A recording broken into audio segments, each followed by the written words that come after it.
Voilà, donc on considère la fonction f définie sur l'intervalle 0,5 par f de x égale moins x au cube plus 5x au carré moins 3x plus 5. On notera C la courbe représentative de la fonction f dans un repère orthogonal.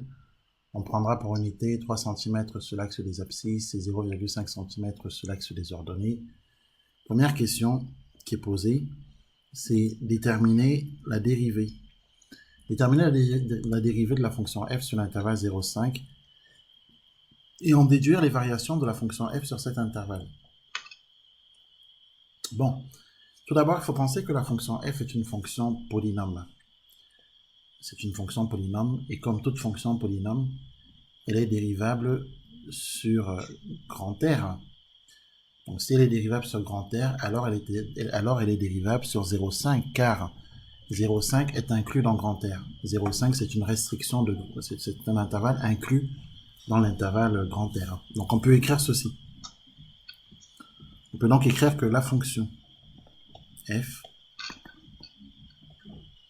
est dérivable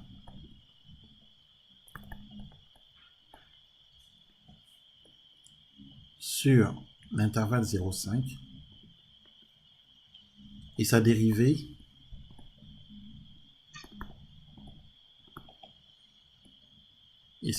est définie par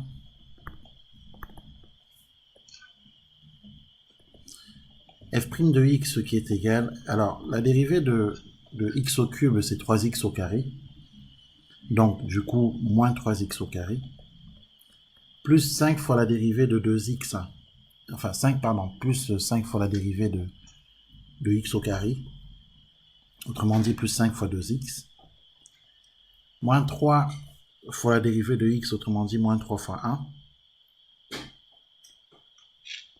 et puis plus la dérivée de 5, autrement dit plus 0.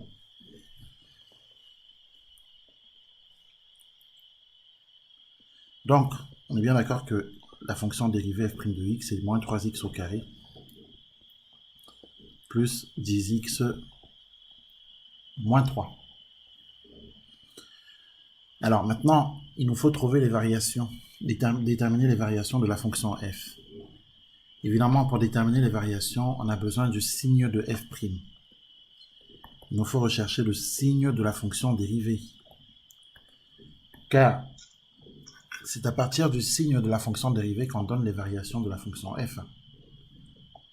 Mais comme la fonction dérivée f' de x est un trinôme, parce que là on a un trinôme là, autrement dit un polynôme du second degré,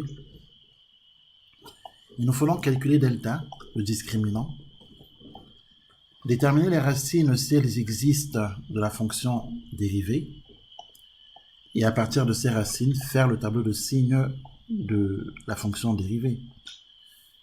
Je rappelle que, ça c'est juste un petit rappel, je rappelle que pour une fonction, pour un trinôme,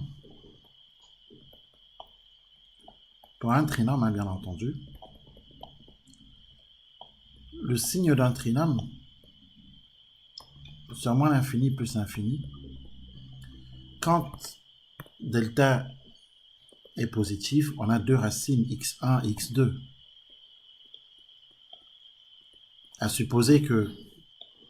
On suppose que x1 est inférieur à x2. À ce moment-là, x1 est avant x2.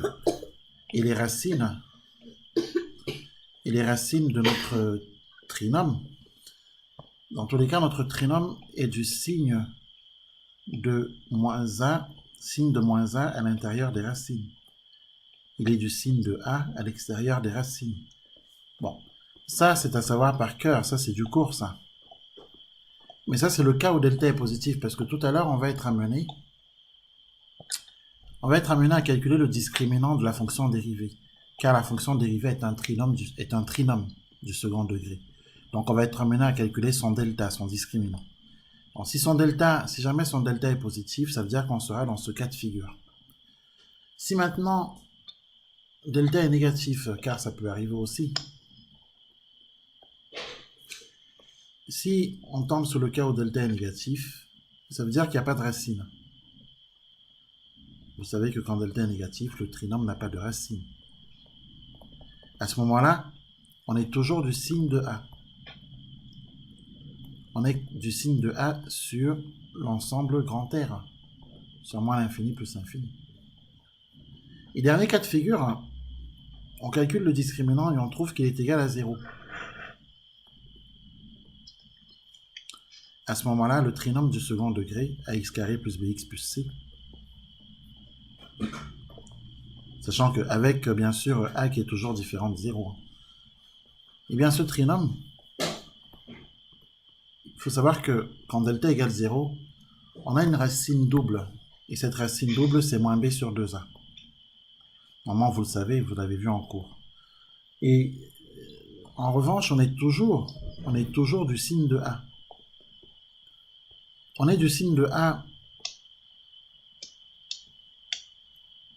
sur grand R, sauf quand x prend la valeur moins b sur 2a, en laquelle le trinôme s'annule.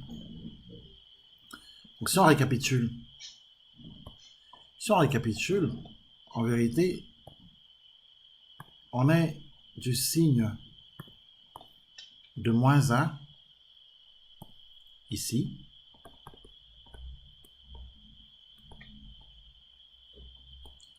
signe de moins a, pardon, je vais peut-être mieux l'écrire, à l'intérieur des racines. En revanche, vous remarquerez que c'est d'ailleurs le seul cas, c'est d'ailleurs la seule fois qu'on est du signe de moins a, puisque par ailleurs on est toujours du signe de a. Donc c'est pas très compliqué à retenir. Dans les trois cas de figure, on est du signe de a tout le temps, sauf quand delta est positif à l'intérieur des racines. Donc, pardon, mais c'est pas très compliqué à retenir ça.